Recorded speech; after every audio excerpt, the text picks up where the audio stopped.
ನಮಸ್ಕಾರ. ಎಲ್ಲರಿಗಿಂತ ಮೊದಲು ನಾನು ತಂದೆಯಾದ ದೇವರಿಗೆ ವಂದನೆ ಹೇಳ್ತೇನೆ. ಈ ಸಮಯ ಮತ್ತು ಈ ಅವಕಾಶ ನಮಗೆ ದೇವರು ಒದಗಿಸಿದ್ದಾನೆ. ಇವತ್ತು ದೇವರ ಕೃಪೆಯಿಂದ ಈ ಬೆಳಗಿನ ಸಮಯದಲ್ಲಿ ನಾವು ಕ್ರಿಸ್ಮಸ್ ಈ ವಿಷಯ ಮೇಲೆ ಅಥವಾ ಯೇಸು ಸ್ವಾಮಿ ಈ ಲೋಕಕ್ಕೆ ಯಾಕೆ ಬಂದಿದ್ದಾನ ಮತ್ತು ಏನು ಉದ್ದೇಶ ಒಂದು ಇತ್ತು ಅದು ನಾವು ತಿಳ್ಕೊಳ್ಳಿಕ್ಕೆ ಇವತ್ತಿನ ಬೆಳಗಿಂದ ಈ ವಾಕ್ಯ ಧ್ಯಾನ ಮಾಡುವಾಗ ನಾವು ಕ್ರಿಸ್ಮಸ್ ಬಗ್ಗೆ ಕೆಲವು ಸಿರೀಸ್ಗಳು ನಾನು ಸ್ಟಾರ್ಟ್ ಮಾಡಿದ್ದೇನೆ ಮತ್ತು ನಿಮ್ಮ ಎಲ್ಲ ಪ್ರೇಯರ್ ಮತ್ತು ಸಪೋರ್ಟ್ಸ್ಗೋಸ್ಕರ ಕೂಡ ನಾನು देवर नामದಲ್ಲಿ निम्गे वंदने ಹೇಳ್ತೇನೆ. मेरे प्यारे भाई और बहनों, आज जो भी प्रभु का वचन आज आपके बीच में बताया जाएगा उस वचन को हम समझने के लिए, प्रभु के वचन को जानने के लिए हमको यीशु मसीह के जन्म को जानना भी बहुत ही ज़रूरी है. हर एक उद्देश्य होता है, हर एक प्रभु की एक इच्छा होती है कि हम उसके वचनों में बढ़ते जाए और क्यों यीशु मसीह इस दुनिया में आए हैं इस विषय में भी हम कुछ समय में प्रभु के वचन का ध्यान करेंगे. आइए उसके पहले हम लोग प्रार्थना करें. मैं एक बार कन्नड़ में और एक बार हिंदी में आपसे बात करूँगा. ತಂದೆ ದೇವರೇ, ಈ ಸಮಯದಲ್ಲಿ ನಿನ್ನ ನಾಮಕ್ಕೆ ನಾವು ಸ್ತೋತ್ರ ಹೇಳ್ತೀವಿ. ನೀನು ಕೊಟ್ಟಿದ್ದು ಈ ಬೆಳಗಿನ ಸಮಯದಲ್ಲಿ ಸ್ವಾಮಿ ನಾವು ಕ್ರಿಸ್ಮಸ್ ಆಗಮನ ಬಗ್ಗೆ ಮತ್ತು ಅಡ್ವೆಂಟ್ ಕ್ರಿಸ್ಮಸ್ ಬಗ್ಗೆ ನಾವು ಕಲಿತಾ ಇದ್ದೀವಿ ಸ್ವಾಮಿ. ಅದರಾಗಿ ನಮ್ಮೆಲ್ಲರಿಗೆ ಸಹಾಯ ಮಾಡು, ತಿಳಿಯಲಿಕ್ಕೆ ನೀನು ನಮಗೆ ಮಾರ್ಗದರ್ಶನ ಮಾಡು. ಇಲ್ಲಿ ಮಠ ನಡೆಸಿದೆ, ಅದಕ್ಕೆ ಕೋಟಿ ಸ್ತೋತ್ರ ಸ್ವಾಮಿ. ಎಲ್ಲ ಈ ಪ್ರಾರ್ಥನೆ ವಿದ್ಯಾಪನೆ ಯೇಸು ಹೆಸರಿನಲ್ಲಿ ಬೇಡ್ತೇನೆ ಅಂತ ಕೇಳು ಸ್ವಾಮಿ, ಆಮೇಲೆ. ನಮ್ಮ ಪ್ರಿಯ ಜನರೇ, 11 ತಿಂಗಳಾಗಿ ಈ 12ನೇ ತಿಂಗಳಲ್ಲಿ ನಡೀಲಿಕ್ಕೆ ದೇವರು ನಮಗೆ ನಿಮಗೆ ಎಲ್ಲರಿಗೆ ಒಂದು ಸಹಾಯ ಮಾಡಿದ್ದಾನೆ. ಅದಕ್ಕೆ ನಾವು ತಂದೆಯಾದ ದೇವರಿಗೆ ಎಷ್ಟು ಸ್ತೋತ್ರ ಹೇಳಿದರೆ ಕೂಡ ಅದು ಸಾಲದೆ. ಯಾಕೆಂದರೆ ಈ ಲೋಕದಲ್ಲಿ ನೋಡುವಾಗ ಎಷ್ಟು ಜನ ಇವತ್ತು ಈ ಲೋಕದಲ್ಲಿ ಇಲ್ಲ. ಬಟ್ ನಾವು ಇರೋದು ಅಂದರೆ ನಾವು ಭಾಳ ಒಳ್ಳೆಯ ಜನ ಅಥವಾ ನಾವು ಭಾಳ ದೇವರಿಗೋಸ್ಕರ ನಾವು ಭಾಳ ಒಂದು ಒಳ್ಳೆ ಕೆಲಸ ಮಾಡಿದ್ದೀವಿ ಅಂತ ಇಲ್ಲ. ಸೊ ದೇವರದ ಕೃಪೆ ನಮ್ಮ ಮೇಲೆ ಇದೆ.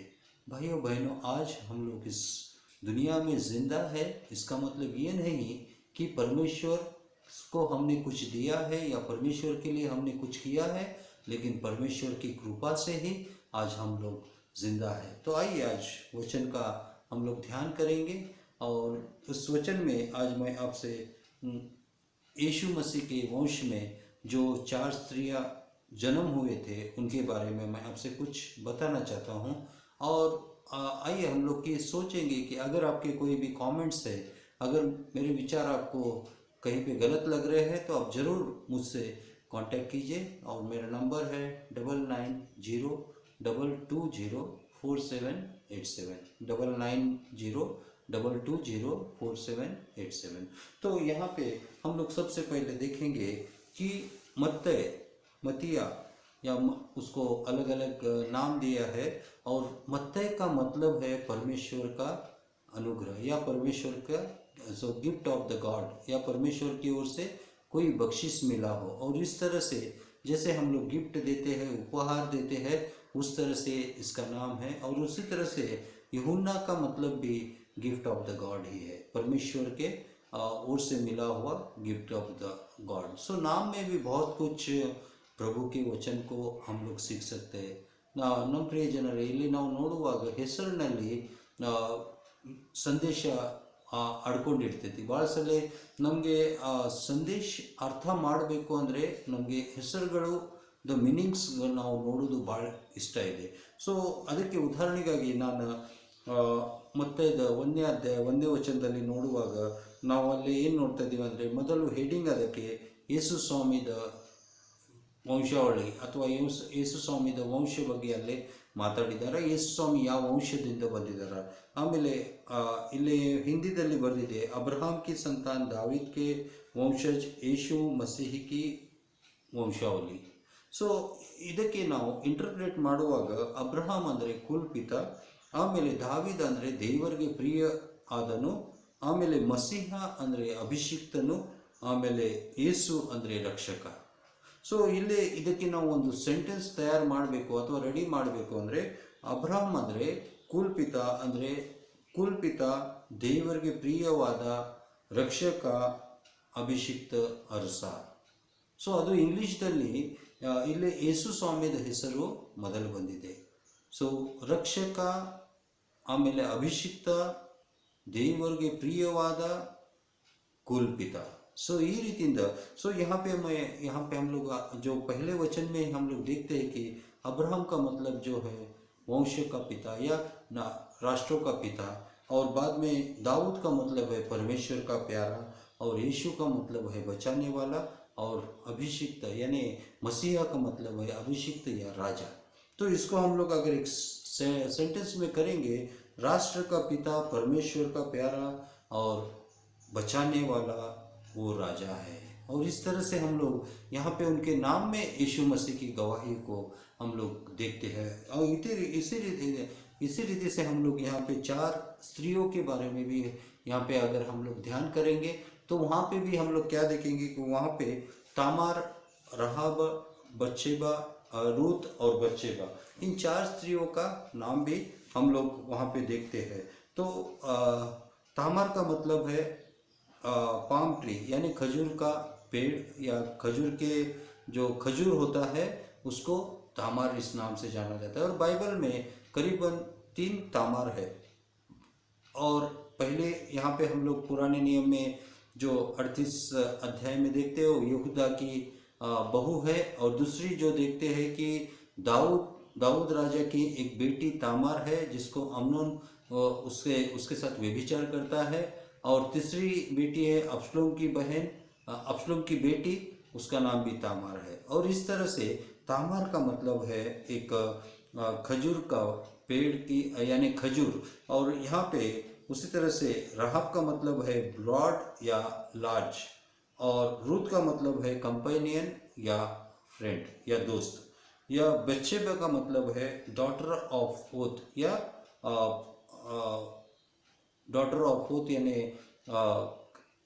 बेटे की कसम, बेटी कसम की. इस तरह से उसका मीनिंग होता है डॉटर ऑफ ओथ यानी कसम की बेटी. और इस तरह से हम लोग इस वचन को अगर मिलाएंगे तो ये जो है इस तरह से होगा कि ट्री एंड फ्रूट के बारे में यीशु मसीह यहाँ पे कहते हैं कि 15:5 यूहन्ना में कहते हैं कि तुम मुझसे अलग होके तुम कुछ भी नहीं कर सकते. और ये एक ट्री जो है एक फलने वाला फूलने वाला है.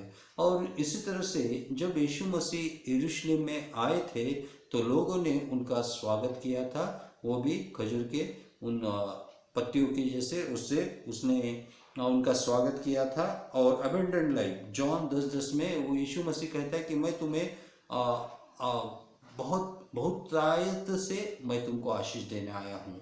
और तीसरा बात है कि फ्रेंडशिप का मतलब यीशु मसीह कहता है कि मैं तुम्हें गुलाम नहीं लेकिन मैं तुम्हें अपना दोस्त कहता हूँ. ये जो यूहन्ना 15:14 में ये लिखा हुआ हम लोग देख सकते हैं. और उसी तरह से फुलफिलमेंट ऑफ द प्रॉमिस, और यीशु मसीह ने जो भी वायदा जैसे उस क्रूस के ऊपर उस चोट से भी किया था कि उसको वायदा उसने पूरा करेगा, और पूरा उसने किया था. और इस तरह से यहाँ पे हम लोग देखते हैं कि इन 4 ಸ್ತ್ರೀಯೋ का ಜೀವನ ಮತ್ತು ಈ ರೀತಿಯಿಂದ ನಾವು ನೋಡುವಾಗ ತಾಮಾರಳು ಅಂದರೆ ಉತ್ತತ್ತಿ ಗಿಡ ಅಥವಾ ಉತ್ತತ್ತಿ ಮತ್ತು ಗಿಡ, ಆಮೇಲೆ ರೂತಳು ಅಂದರೆ ಒಂದು ಕಂಪನಿಯನ್ ಆ್ಯಂಡ್ ಫ್ರೆಂಡ್ ಅಥವಾ ಆಕಿ ಒಂದು ಸ್ನೇಹಿತ, ಆಮೇಲೆ ಬಚ್ಚೇಬಾ ಅಂದರೆ ಡಾಟರ್ ಆಫ್ ಓತ್ ಅಥವಾ ಆನೆದ ಮಗಳು. ಸೊ ಈ ರೀತಿಯಿಂದ ಇಲ್ಲೇ ನಾವು ನೋಡುವಾಗ ಈ 4 ಮೀನಿಂಗ್ ಏನಂದರೆ ನಾವು ಸ್ವಾಗತ ಮಾಡಬೇಕು, ಆವಾಗ ದೇವರದ ಅಪಾರವಾದ ಪ್ರೀತಿ ನಮಗೆ ಸಿಗ್ತೈತೆ, ಆಮೇಲೆ ನಾವು ಜೊತೆ ಇರಬೇಕು, ಅದರಾಗಿ ಇಮಾನ್ಯುಯಲ್ ಕೂಡ ಈ ವರ್ಡ್ ಬರ್ಬೋದು. ಆಮೇಲೆ ಬಚ್ಚೇಬಾ ಅಂದರೆ ದೇವರು ವಾಗ್ದಾನಗಳು ಪೂರ್ಣ ಮಾಡ್ತಾನ, ಮತ್ತು ಡಾಟರ್ ಆಫ್ ಓತ್ ಅಂದರೆ ಇದು ಯೆರೂಶಲೇಮ್ ಬಗ್ಗೆ ಕೂಡ ಮಾತಾಡ್ಬೋದು. ಸೊ ಈ ರೀತಿಯಿಂದ ಸುಮಾರು ಸೀಕ್ರೆಟ್ಸ್ಗಳು ಇಲ್ಲೇ ನಾವು ಹೆಸರುಗಳಲ್ಲಿ ನಾವು ನೋಡ್ಬೋದು. ಸೊ ಈ 4 ಸ್ತ್ರೀಯರು ಯಹೂದಿ ದೃಷ್ಟಿಯಲ್ಲಿ ಪಾಪಿಗಳು ಇದ್ದರು. ಮತ್ತು ಯಾಕೆ ಯೇಸು ಸ್ವಾಮಿದ ಜನನು ಅಥವಾ ಜನ್ಮ ಅಥವಾ ಯೇಸು ಸ್ವಾಮಿ ಯಾಕೆ ಈ ವಂಶದಲ್ಲಿ ಹುಟ್ಟಿದ ಅಂತ ಒಂದು ಪ್ರಶ್ನೆ ನಾವು ಕೇಳ್ಬೋದು. सो यहाँ पे हम लोग देखते हैं कि जबकि ये 4 स्त्रियों का जीवन यहूदियों की दृष्टि में एक पाप का जीवन था, जैसे कि यहूदा के साथ उसके बहू तामार ने व्यभिचार किया था, और उसी तरह से राहाब एक प्रोस्टिट्यूट या वेश्या थी। और उसी तरह से हम लोग देखते हैं कि रूत जो थी एक अन्य जाति थी, और बाद में बत्शेबा और दाऊद के जीवन के बारे में जो उरिया की पत्नी थी उसके साथ उसने व्यभिचार किया था। और इस तरह से हम लोग देखते हैं कि ये चारों स्त्रियां जो थी वो एक पाप किए हुए थे। फिर क्यों यीशु मसीह का जन्म इन लोगों में हुआ था? तो इसका सही जवाब एक ही होगा कि यूहन्ना 3:16 में बताए गए, इसका शॉर्ट में इसका मतलब क्या है कि परमेश्वर ने जगत से प्रेम किया कि उसने अपना इकलौता एक पुत्र दिया, ताकि जो कोई, वो चाहे राजा हो या रंक हो या कोई भी चरवाहा हो या कोई भी चर्च में जो शिमोन मिला था या हन्ना जो स्त्री थी, सबको यीशु मसीह के आने के बारे में बताया गया था। हेरोद राजा को भी बताया गया था, लेकिन उसने विश्वास नहीं किया, लेकिन शिमोन उसके आने का रास्ता देख रहा था। और इस तरह से हम लोग देखते हैं कि यीशु मसीह एक उद्देश्य के लिए इस दुनिया में आए थे, और पापियों को बचाने के लिए पापियों के मध्य में यीशु मसीह जन्म लिए थे। ಯೇಸು ಸ್ವಾಮಿ ಪಾಪಿಗೆ ರಕ್ಷಣೆ ಕೊಡಲಿಕ್ಕೆ ಈ 4 ಸ್ತ್ರೀಯ ಅವ್ರು ಪಾಪ ಮಾಡಿದ್ರು ಕೂಡ ಯೇಸು ಸ್ವಾಮಿ ಲೋಕದಲ್ಲಿ ಬರುವುದು ಉದ್ದೇಶ ಏನಂದರೆ ಪಾಪಿ ಮಧ್ಯದಲ್ಲಿ ಹುಟ್ಟಿ ಪಾಪಿಗೆ ರಕ್ಷಣೆ ಕೊಡಲಿಕ್ಕೆ ಯೇಸು ಸ್ವಾಮಿ ಲೋಕಕ್ಕೆ ಬಂದಿದ್ದಾರೆ. ಸೊ ಅದಕ್ಕೆ ನಮ್ಮ ಜೀವನದಲ್ಲಿ ಕೂಡ ನಾವು ಯಾವಾಗಲೂ ನಾವು ಯಾರಿದ್ದೀವಿ ಅಂತ ನಾವು ತಿಳ್ಕೋಬೇಕು. ನಾವು ಧರ್ಮೀಯರಿದ್ರು ಅಥವಾ ನಾವು ರೈಚಸ್ ಇದ್ರೆ ಯೇಸು ಸ್ವಾಮಿ ನಮಗೋಸ್ಕರ ಬಂದಿಲ್ಲ. ಯಾಕೆಂದರೆ ಇದು ನಾವು ತೋರಿಕೆ ಮಾಡ್ತಾ ಇದ್ದೀವಿ, ನಾವು ಜನರಿಗೆ ತೋರಿಸ್ಬೇಕು ಅಂತ ನಾವು ಕ್ರಿಶ್ಚಿಯನ್ ಹೇಳ್ತಾ ಇದ್ದೀವಿ. ಬಟ್ ನಿಜವಾದ ಕ್ರೈಸ್ತತ್ವ ಅಥವಾ ನಿಜವಾದ ಒಂದು ಯೇಸು ಸ್ವಾಮಿದ ಒಂದು ಜೀವನ ನಮ್ಮದಲ್ಲಿ ಕಾಣ್ತಾ ಇದ್ದೀನಿ ಅಂತ ನಾವು ಒಂದು ಪ್ರಶ್ನೆ ಮಾಡಬೇಕು. ನಮ್ಮ ಪ್ರಿಯ ಜನರೇ, ನಿಜವಾಗಿ ಈ ಕ್ರಿಸ್ಮಸ್ ಹಬ್ಬ ಸಮಯದಲ್ಲಿ ನಾವು ಆಚರಣೆ ಮಾಡ್ತಾ ಇರುವ ಈ ಕ್ರಿಸ್ಮಸ್ ಹಬ್ಬ ಎಲ್ಲಿ ಬೈಬಲ್ದಲ್ಲಿ ಬರ್ತಿದೆ? ಎಲ್ಲಿ ಕ್ಯಾಂಡಲ್ ಯೂಸ್ ಮಾಡಿರಿ ಮತ್ತು ಟ್ರೀ ಯೂಸ್ ಮಾಡಿರಿ, ಆಮೇಲೆ ಕೇಕ್ ನೀವು ಇದು ಮಾಡಬೇಕು. ಸೊ ನಾನು ಭಾಳ ಸಲ ಒಂದು ಮಾತು ಏನು ನೋಡ್ತೇನೆ ಅಂದರೆ, ಬಹಳ ಜನ ಸೇವಕರು ಈ ಕ್ಯಾಂಡಲ್ ಮೇಲೆ, ಕೇಕ್ ಮೇಲೆ, ಗಿಡ ಮೇಲೆ, ಮರ ಮೇಲೆ ಮತ್ತು ಉಳಿದಿದ್ದು ಎಲ್ಲ ಸೃಷ್ಟಿ ಮೇಲೆ ಮಾತಾಡ್ತಾರೆ. ಬಟ್ ಸೃಷ್ಟಿಕರ್ತನ ಬಗ್ಗೆ ಅವ್ರು ಮಾತಾಡೋದು ಭಾಳ ಕಡಿಮೆ. ಯಾಕೆ ಯೇಸು ಸ್ವಾಮಿ ಲೋಕಕ್ಕೆ ಬಂದಿದ್ದಾನ? ಯಾಕೆ ಈ ಪಾಪಿ ಮಧ್ಯದಲ್ಲಿ ಅವನು ಹುಟ್ಟಿದಾನ? ಈ ವಿಷಯಗಳು ಮಾತಾಡಲಿಕ್ಕೆ ನಾವು ನೋಡ್ತಾ ಇದ್ದೀವಿ. ಇವತ್ತು ನಿಜವಾದ ಕ್ರಿಸ್ಮಸ್ ಏನಂದರೆ ಅರ್ಥ ಆಗಬೇಕು ಅಂದರೆ ನಮಗೆ ನಿಜವಾಗಿ ಅದ್ರಾಗೆ ನಾವು ಅಳ್ಕೊಂತ, ನಾವು ಪ್ರಾರ್ಥನೆ ಮಾಡ್ಕೊಂತ ನಾವು ಯೇಸು ಸ್ವಾಮಿಗೆ ಅಂಗೀಕಾರ ಮಾಡಬೇಕು. ಯಾಕೆಂದರೆ ಯೇಸು ಸ್ವಾಮಿ ಹುಟ್ಟಿದ ಮೇಲೆ 2 ವರ್ಷದ ಒಳಗಡೆ ಇರುವ ಎಲ್ಲ ಮಕ್ಕಳಿಗೆ ಹೆರೋದ್ ರಾಜ ಎಲ್ಲರಿಗೆ ಸಾಯಿಸಿದ. ಸೊ ಯೇಸು ಸ್ವಾಮಿದ ಹುಟ್ಟುವುದಕ್ಕಿಂತ ಹುಟ್ಟುವಾಗ ಎಷ್ಟು ಮಕ್ಕಳು ಯೇಸು ಸ್ವಾಮಿಗೋಸ್ಕರ ರಕ್ತ ಸಾಕ್ಷಿಗಳು ಆಗಿದ್ರು. ಸೊ ಆ ರೀತಿಯಿಂದ ನಮ್ಮ ಪ್ರಿಯ ಜನರೇ, ಇದು ಒಂದು ಕ್ರಿಸ್ಮಸ್ ಹಬ್ಬ, ಇದು ಒಂದು ಗಂಭೀರ ಮತ್ತು ಭಾಳ ಒಂದು ಸೀರಿಯಸ್ ಒಂದು ಹಬ್ಬ ಇದೆ. It's not enjoying that Jesus Christ is took the birth and Yesu ಸ್ವಾಮಿ ಲೋಕಕ್ಕೆ ಮಾತ್ರ. ಯೇಸು ಸ್ವಾಮಿದ ಸಮಯದಲ್ಲಿ ಯಾರ್ಯಾರು ಏನೇನು ಕಷ್ಟ ಅನುಭವಿಸಿದಾರ, ಯೋಸೇಫ್ ಮತ್ತು ಮರಿಯಳು ಎಷ್ಟು ಕಷ್ಟ ಅನುಭವಿಸಿದಾರ, ಆ ಕಷ್ಟ ನಾವು ಅನುಭವಿಸ್ತಾ ಇದ್ದೀವಿ. ಸೊ ಕ್ರಿಸ್ತನಿಗೆ ಜನ್ಮ ಕೊಡಬೇಕು ಅಂತೆ ಅವರು ಎಷ್ಟು ಪ್ರಯಾಸ ಮಾಡಿದರು. ಸೃಷ್ಟಿದಲ್ಲಿ ಇರುವ ಎಲ್ಲ ಪ್ರಾಣಿಗಳು ಅವನಿಗೆ ಜೀವ ಕೊಡಬೇಕು ಅಂತ ಮತ್ತು ಅವನು ಹುಟ್ಟುದಕ್ಕೋಸ್ಕರ ಅವ್ರು ದಾರಿ ಕಾಯ್ತಿದ್ರು. ಇವನ್ ಆಕಾಶದಲ್ಲಿ ಆ ನಕ್ಷತ್ರ ಕೂಡ ಯೇಸು ಸ್ವಾಮಿಗೋಸ್ಕರನ ಹುಟ್ಟಿದ. ಸೊ ಈ ರೀತಿಯಿಂದ ನಾವು ನೋಡುವಾಗ निजवाद क्रिसमस ನಾವು ಏನಂತ ತಿಳ್ಕೊಂತೀವಿ. सो इसी तरह से मेरे प्यारे भाई और बहनों, क्रिसमस एक बहुत ही गंभीर विषय है और क्रिसमस एक बहुत ही जो हमको जब सेलिब्रेट करते हैं तो उसके अंदर के तकलीफ़ों को भी हमको जानना है, उसके समय में हुए बातों को भी हमको जानना है, क्योंकि करीबन 2 साल के उम्र के कितने बच्चों को हेरोद राजा ने यीशु मसीह के जन्म होने के बाद उसने मारा था। और यीशु मसीह के लिए ये एक रक्त के साक्ष्य देते हुए अपने जीवन को उन्होंने गंवाया था। और इस बात को हम बहुत से बार भूल जाते हैं।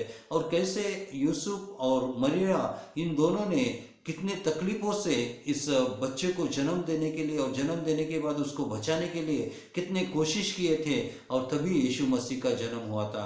और क्या मेरे प्यारे भाई और बहनों, हम सचमुच में यीशु मसीह के अपने जीवन में जन्म देने के लिए क्या हम इतने तकलीफ़ों को, इतने मुसीबतों को उठा के हम लोग जी रहे हैं, या सिर्फ एक खुशी बताने के लिए? और बहुत से बार मैं देखता हूँ कि जो विद्वान लोग होते हैं वो कैंडल के ऊपर बात करते हैं, बेल के ऊपर बात करते हैं, और उसी तरह से केक के ऊपर बात करते हैं, क्रिसमस ट्री के ऊपर बात करते हैं, लेकिन वो यीशु मसीह के बारे में बात करना भूल जाते हैं। और इसके लिए हमारा सबसे पहले उद्देश्य क्या है कि हमें यीशु मसीह का जन्म क्यों हुआ। और इस तरह से हम लोग देखते हैं कि यीशु मसीह पापियों के मध्य में पैदा होकर पापियों को बचाया, क्योंकि वो पवित्र था। जैसा एक सोने की एक अंगूठी, अगर हम उसको कबर्ड के ऊपर रखेंगे तो भी सोने की अंगूठी होगी, जमीन पे गिरेगी तो भी सोने की अंगूठी होगी, और अगर गटर में भी गिरेगा तो वो भी सोने की अंगूठी। सो उसका क्वालिटी और उसका जो वैल्यू है वो कभी भी कम नहीं होता। उसी तरह से यीशु मसीह भी इस दुनिया में आए तो उनके होलीनेस में या पवित्रता में कोई भी कमी घटी नहीं आई। और बहुत से लोग बोलते हैं कि यीशु मसीह की माँ कौन है, और यीशु मसीह अगर परमेश्वर का बेटा है तो परमेश्वर की पत्नी कौन है। ये सब अनवांटेड थिंग्स हमारे दिमाग में डाल के जो भी उद्देश्य है उस उद्देश्य से हमको बहका रहे हैं। तो उसके मेरे प्यारे भाइयों बहनों, हम जानते हैं कि जैसे कि हमारे मुस्लिम भाइयों के पास भी कुरान है और हमारे पास भी बाइबल है, और मूसा ने जो किताबें लिखी है उसके आरंभ की किताब में ही परमेश्वर ने कहा कि आकाश हो जाए, आकाश हुआ, भूमि हो जाए, भूमि हो गया, सृष्टि हो जाए, सृष्टि हो गया, और इसी तरह से पक्षी हो जाए, पक्षी हो गया। क्या परमेश्वर अगर कहेगा कि मेरा बेटा पैदा हो जाए तो क्या वो नहीं होगा? ಅದೇ ರೀತಿಯಿಂದ ನಮ್ಮ ಪ್ರಿಯ ಜನರೇ, ನಾವು ನೋಡುವಾಗ ಬಹಳ ಜನ ಹೇಳ್ತಾರ, ಯೇಸು ಸ್ವಾಮಿ ದೇವರ ಮಗ ಇರುವಾಗ ದೇವರದ ಹೆಂಡತಿ ಯಾರು, ಸ್ವರ್ಗದಲ್ಲಿ ಅವ್ರಿಗೆ ಹೆಂಡತಿ ಇರ್ಬೋದಿಲ್ಲ ಅಂತ. ಇದು ಒಂದು ಒಂದು ಪ್ರಶ್ನೆ ಇದೆ. ಯಾಕಂದರೆ ನಾವು ಆದಿಕಾಂಡದಲ್ಲಿ ನೋಡ್ತೀವಿ, ಯೇಸು ದೇವರು ಹೇಳಿದ ಆಕಾಶ ಆಗಲಿ ಆಕಾಶ ಆಯ್ತು, ಭೂಮಿ ಆಗಲಿ ಭೂಮಿ ಆಯ್ತು, ನನ್ನ ದೇವರು ಹೇಳಿದ ಮೇಲೆ ಒಂದು ಮಗು ಆಗಲಿಕ್ಕೆ ಅವನಿಗೆ ಸಾಧ್ಯ ಇಲ್ಲ. ಯಾಕೆಂದರೆ ಯೇಸು ದೇವರದ ಮಾತುಗಳು ಕಾರ್ಯ ಮಾಡ್ತೈತೆ, ಆಮೇಲೆ ಏನು ಅವ್ರು ಮಾತಾಡಿದರೆ ಅದು ಪರಿಪೂರ್ಣ ಆಗ್ತೈತೆ. ಆ ರೀತಿಯಿಂದ ನಮ್ಮ ಪ್ರಿಯ ಜನರೇ, ಇವತ್ತು ನಮಗೆ ಒಂದು ಮಾತು ಏನು ಕಲಿಬೇಕು ಅಂದರೆ, ನಮ್ಮ ಜೀವನದಲ್ಲಿ ನಾವು ಹೇಗೆ ಇದ್ದೀವಿ. ಯಾಕೆಂದರೆ ಯೇಸು ಸ್ವಾಮಿ ಸಾಯುವಾಗ ಕೂಡ ಪಾಪಿ ಮಧ್ಯದಲ್ಲಿ ಸತ್ತಿದ್ರು. ಅಂದರೆ ಅವರು ಲೆಫ್ಟ್ ಮತ್ತು ರೈಟ್ ನಾವು ಏನು ನೋಡ್ತಾ ಇದ್ದೀವಿ, ಇಬ್ಬರು ಕಳ್ಳಗಳು ಇದ್ರು. ಸೊ ಯೇಸು ಸ್ವಾಮಿ ಪಾಪಿ ಮಧ್ಯದಲ್ಲಿ ಸತ್ತು ಪಾಪಿಗೆ ರಕ್ಷಣೆ ಕೊಡಲಿಕ್ಕೆ ಈ ಲೋಕದಲ್ಲಿ ಬಂದಿದ್ದಾರೆ. ಅದಕ್ಕೆ ನಮ್ಮ ಪ್ರಿಯ ಜನರೇ, ನಮ್ಮ ಜೀವನದಲ್ಲಿ ನಾವು ನಿಜವಾಗಿ ಪಾಪಿ ಇದ್ದೀವಿ, ಪಾಪ ನಾವು ಮಾಡಿದ್ದೀವಿ. ನಾವು ಮಾಡಿಲ್ಲ ಅಂದರೆ ನಾವು ಏನು ಮಾಡ್ತಾ ಇದ್ದೀವಿ ಅಂದರೆ ನಾವು ಸುಳ್ಳು ಮಾತಾಡ್ತಾ ಇದ್ದೀವಿ. ಅದಕ್ಕೆ ನಮ್ಮ ಜೀವನದಲ್ಲಿ ಸತ್ಯ ಮಾರ್ಗದಲ್ಲಿ, ಸತ್ಯ ಜೀವನದಲ್ಲಿ, ಸತ್ಯ ಜೀವನದಲ್ಲಿ ನಾವು ಜೀವಿಸಲಿಕ್ಕೆ ದೇವರು ನಮಗೆ ನಡೆಸಬೇಕು ಅಂತ ನಾವು ಪ್ರಾರ್ಥನೆ ಮಾಡಬೇಕು. ಅದರಂತೆ ನಾವು ಮಾಡಿದ್ದು ಎಲ್ಲ ತಪ್ಪು ಪಾಪಗಳು ನಾವು ಒಪ್ಕೋಬೇಕು. ಈಗ ಮೊದಲಿಂದ ಕಾಲಕ್ಕಿಂತ ಜಾಸ್ತಿ ವ್ಯಭಿಚಾರ ಈ ಕಾಲದಲ್ಲಿ ಆಗ್ತಾ ಇದೆ. ಮೊದಲಿಂದ ಕಾಲದಿಂದ ಒಂದು ಅತ್ಯಾಚಾರ ಈ ಕಾಲದಲ್ಲಿ ಆಗ್ತಾ ಇದೆ. ಮೊದಲಿಂದ ಕಾಲದಲ್ಲಿಂದ ಅಧಿಕ ಭ್ರಷ್ಟಾಚಾರ ಈ ಕಾಲದಲ್ಲಿ ಆಗ್ತಾ ಇದೆ. ಮತ್ತು ಅಂಥ ಸಮಯದಲ್ಲಿ ನಮ್ಮ ಜೀವನದಲ್ಲಿ ಯೇಸು ಸ್ವಾಮಿ ಹುಟ್ಟಿಲ್ಲ ಅಂದರೆ ನಾವು ಕೂಡ ಈ ಕಾಲನ ಜೊತೆ ನಾವು ಕೂಡ ಮಿಕ್ಸ್ ಆಗಿ ನಾವು ಕೂಡ ಹಾಳಾಗ್ತೀವಿ. ಅದಕ್ಕೆ मेरे प्यारे भाई और बहनों, आजकल के ज़माने में हम लोग देखते हैं कि जैसे पहले व्यभिचार होता था, लेकिन उससे भी दुगना तिगना और 100 गुना यहाँ पे व्यभिचार बढ़ रहा है, क्योंकि सब लोग मोबाइल देखते हैं, मोबाइल में अश्लील चित्र देखते हैं. अभी तो और बहुत से अनवांटेड थिंग्स को वो लोग देखते हैं. और उसी तरह से भ्रष्टाचार भी आज इस दुनिया में हम लोग देखते हैं. और उसी तरह से अत्याचारों को भी हम लोग देखते हैं. बच्चों के साथ भी बलात्कार किया जाता है. उसी तरह से उनको मार के उनकी किडनी ली जाती है, और इस तरह से गरीबों को लूटा जाता है. और ये सारी बातें तभी भी थी और अभी भी थी, और इस बातों को दुगना हो गया. अगर हम भी ऐसे ही यीशु मसीह को अगर अपने जीवन में हम लोग अंगीकार नहीं करेंगे, तो हम स्वीकार नहीं करेंगे, तो हमारे जीवन में भी हम लोग भी इसी जनरेशन के साथ में हम भी मारे जाएंगे. और इन 4 बातों को हमको ध्यान में रखते हुए कि कैसे परमेश्वर का वचन हमसे बात करता है. और एक बात मैं आपसे बताना चाहता हूँ कि यहाँ पे हम लोग देखते हैं कि मत्ती जो का पहला अध्याय और उसका पहला वचन है, वहाँ पे हम लोग देखते हैं कि यीशु मसीह का नाम प्रथम आया है. और जब इंग्लिश में भी देखते हैं कि यीशु 1:25 में, तो जीसस ये नाम अंत में आया है। और उसी तरह से हमारे जीवन में यीशु मसीह को पूरा जीवन, पूरा अध्याय, जीवन का अध्याय में हमारे जीवन में यीशु मसीह होना चाहिए। उतना ही नहीं, हम लोग जब उत्पत्ति की किताब में देखते हैं कि पहला अध्याय पहले वचन में यहोवा परमेश्वर का नाम आ गया है। और उसी तरह से 50 के 26 अध्याय में, उत्पत्ति के 50 के 26 के अध्याय में यूसुफ की मृत्यु के बारे में बताया है। तो परमेश्वर से शुरू होके मनुष्य के पाप के कारण मृत्यु इस दुनिया में आया था। और यहाँ पे हम लोग वही मत्ती में पहले अध्याय में पहले वचन में देखते हैं कि यीशु मसीह से आरंभ होके मत्ती के 28-20 में वहाँ पे लिखा है कि जीवन के अंत तक यीशु मसीह हमारे संग रहने का वायदा करता है। तो यहाँ पे हमको अनंत जीवन का वायदा मत्ती हमको देता है, क्योंकि मत्ती का नाम परमेश्वर का गिफ्ट है। और यही गिफ्ट उसने यीशु मसीह के गिफ्ट के रूप में हमको इस क्रिसमस के समय में दिया है। और आज हम लोग इस पाठ को यहीं पे ख़त्म करेंगे और आने वाले दिनों में परमेश्वर हमारे संग और साथ रहने के लिए और परमेश्वर के साथ में चलने के लिए हमारी परमेश्वर अगुवाई किए। और धन्यवाद देते हैं, आज सुबह के समय आप मेरे इस बाइबल अध्ययन में जुड़े हैं। और मैं इसी तरह से नेक्स्ट पार्ट भी आपको बात करूंगा कि आगे हमें कैसे, अभी वंशावली के बारे में हम 4 लोगों को के बारे में देखा है, और उसी तरह से आगे यीशु मसीह के जन्म के बारे में और यीशु मसीह के जीवन के बारे में देखेंगे, और कैसे रहस्यमय चीज़ें परमेश्वर हमारे सामने लाता है, जो परमेश्वर के वचन में हमको सामने दिखते हैं लेकिन वो हमारे आंखों से चुप जाते हैं, और कैसे परमेश्वर का वचन सच्चाई को बताता है। ಬನ್ನಿ ನಾವು ಈ ಪಾಠಕ್ಕೆ ನಾವು ಮುಂದೆ ನೆಕ್ಸ್ಟ್ ಮಾಡೋಣ। ಈಗ 4 ಜನರ ಬಗ್ಗೆ ನಾವು ಕಲ್ತಿದ್ದೀವಿ, ತಾಮಾರಳು, ಮರಹಾಬಳು, ರೂತಳು, ಬಚ್ಚೇಬ। ಸೊ ಅವ್ರ ಜೀವನದಿಂದ ನಾವು ಕಲ್ತಿದ್ದೀವಿ। ಸೊ ಆ ರೀತಿಯಿಂದ ನಮ್ಮ ಜೀವನದಲ್ಲಿ ಕೂಡ ನಾವು ಮುಂದೆ ಕೂಡ ಈಗ ವಾಕ್ಯದ ಧ್ಯಾನ ಮಾಡುವಾಗ ಯೇಸು ಸ್ವಾಮಿದ ಎಷ್ಟು ವಿಚಾರಗಳು ರಹಸ್ಯದಲ್ಲಿ ಇದೆ, ಅದು ಬೈಬಲ್ ವಾಕ್ಯದಲ್ಲಿ ಓಪನ್ ಇದೆ, ಬಟ್ ನಮಗೆ ತಿಳಿಲಿಕ್ಕೆ ಎಷ್ಟು ಅದು ಗೂಢಾರ್ಥ ಇದೆ, ಆ ಗೂಢಾರ್ಥಗಳು ನಾವು ನೆಕ್ಸ್ಟ್ ಪಾಠದಲ್ಲಿ ಧ್ಯಾನ ಮಾಡೋಣ। ದೇವರು ನಿಮ್ಮೆಲ್ಲರಿಗೆ ಈ ಕ್ರಿಸ್ಮಸ್ ಹಬ್ಬ ಶುಭ ಶಾಂತಿ ಸಮಾಧಾನ ಮಾಡಲಿ।